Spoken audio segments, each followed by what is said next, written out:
This is episode 8 of the Babymetal series For My Sister. We'll be covering a lot of information in this, so let's get to it.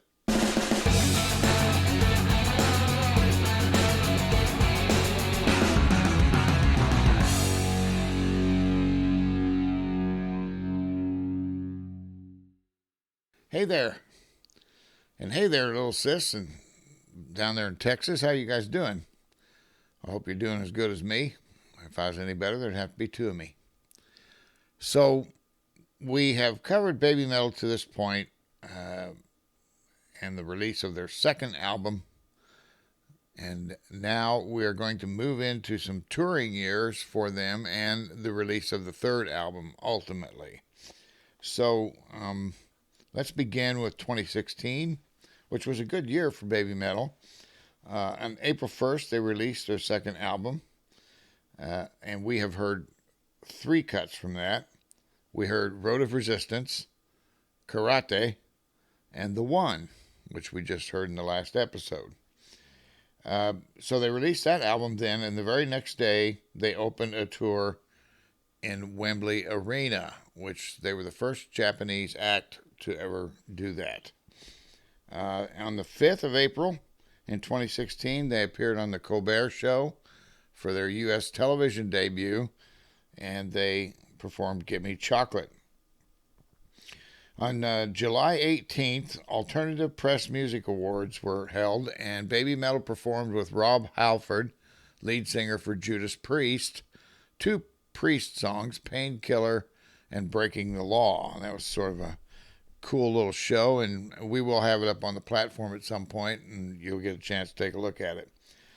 On the 27th of July, Metal Hammer magazine readers voted Babymetal's first album, self-titled Babymetal, the best album of the 21st century. Pretty high accolade there.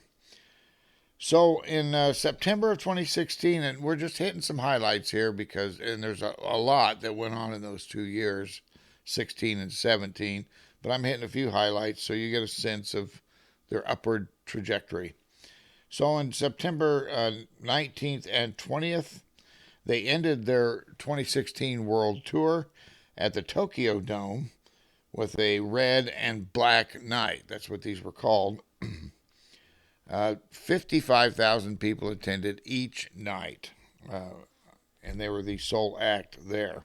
So in January of 2017, the band opened the year supporting Metallica's act, and they also supported the Red Hot Chili Peppers in the summertime, as well as the band Korn. And so they toured all year on their own as well, and then on the 2nd and 3rd of December, they performed at the Hiroshima Green Arena, and the name of the concert was the Legend S Baptism 20.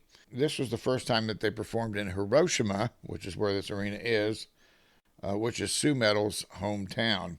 Also the first time that the band performed without Yui Mizuno or Yui Metal due to illness.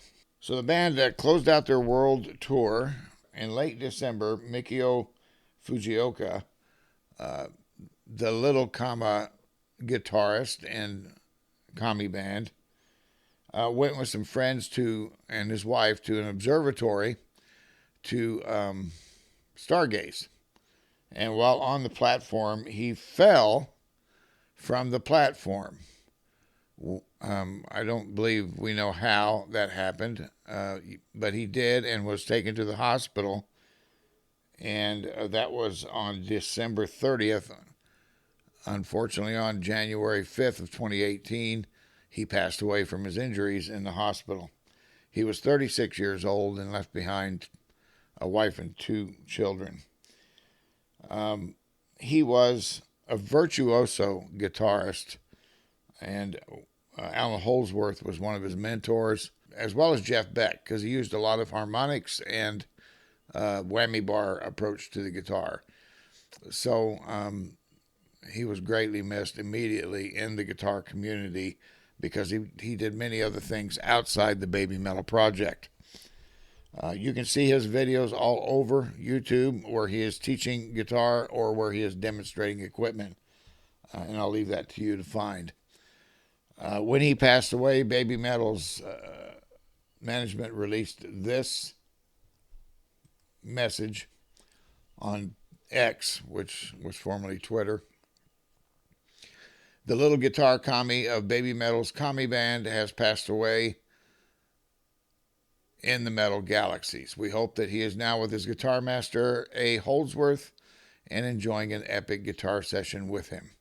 We are the one. Together we are the only one. You are the one forever. And that was the tweet from Babymetal at the time of his passing. And in May, they started the U.S. tour, and in a surprise to almost everybody, Yui was not present for the tour. So finally in June, they announced to a shareholders meeting, Muse did, that Yui was in poor health since December of 2017 and was still recovering. The band continued the tour without Yui, and we'll cover in the next video how they did that. Suffice it to say that they did do that and managed to have excellent performances. In October of the same year, October 19th to be exact, they announced Yui's departure from the band. Now, Yui later on penned a message to the fans through the agency of Muse, and here is the message. I'll read it to you. To all the fans, my continued absence has been a while, and I'm sorry for causing trouble for many people. Though I've reconsidered many times over, I have come to the decision that I am resigning from Babymetal at this time. I'm truly sorry that my decision will cause trouble for the members and all of those who've been supporting Babymetal. Also, I'm sorry for causing sadness for all the fans who've been supporting Babymetal. Although I also had the strong desire to stand on stage once again, my physical condition is not perfect even now.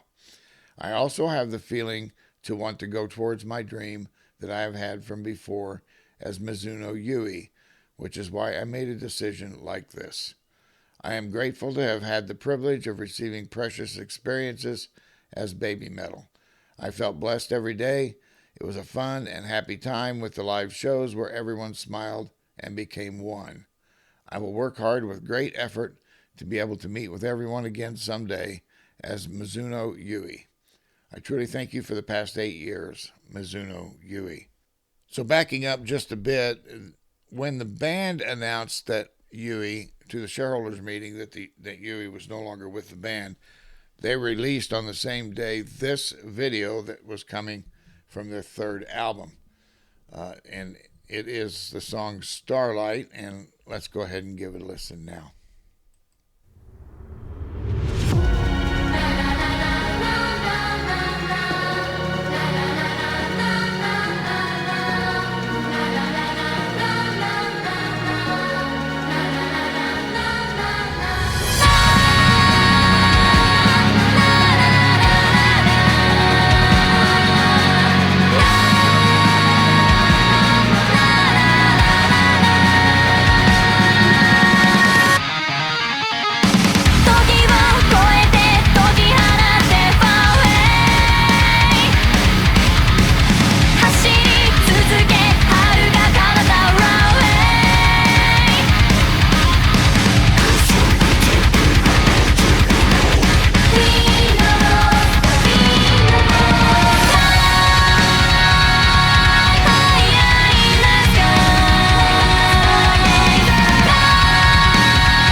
So that was Starlight.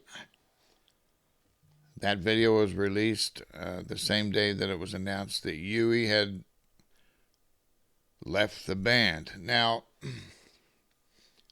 this comes from the third studio album by Babymetal. It's called Metal Galaxy.